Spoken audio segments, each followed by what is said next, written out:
Hi everyone, and welcome to 30 Minute Games.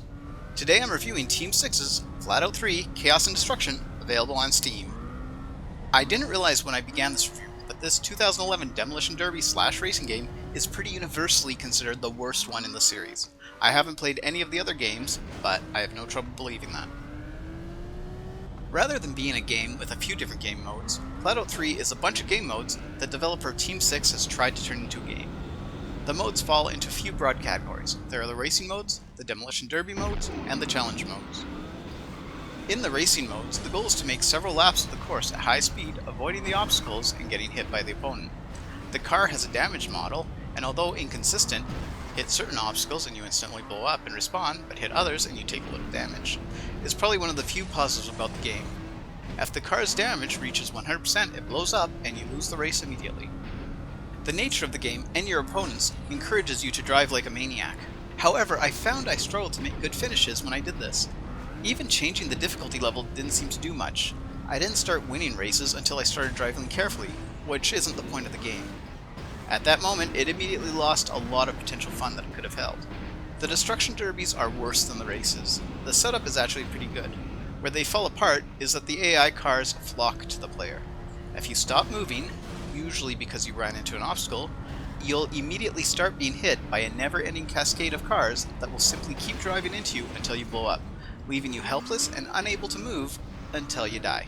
The challenges seem to work, but are pretty boring.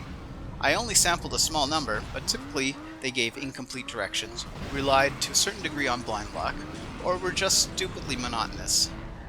I will give that they seem to be the one type of game mode that worked as desired. It just isn't a good game mode. The game isn't so much fun as frustrating. Advancement only comes when you manipulate the mechanics of the game rather than playing properly, and any amount of fun is short-lived, and there are just enough levels for it to be tedious.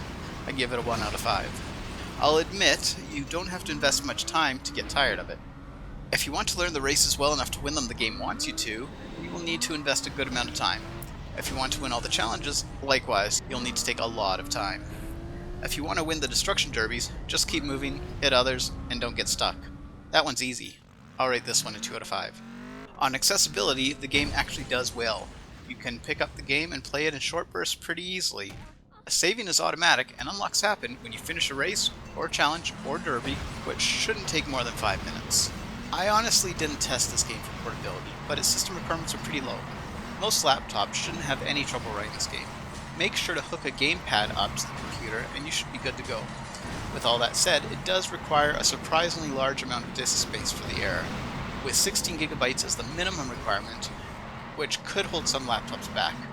I'd rate this a 4 out of 5 for portability. That's it, and thank you everyone for listening to my review of Flatout 3. If you have any comments or suggestions, please leave them below. If you like this video, please like and subscribe.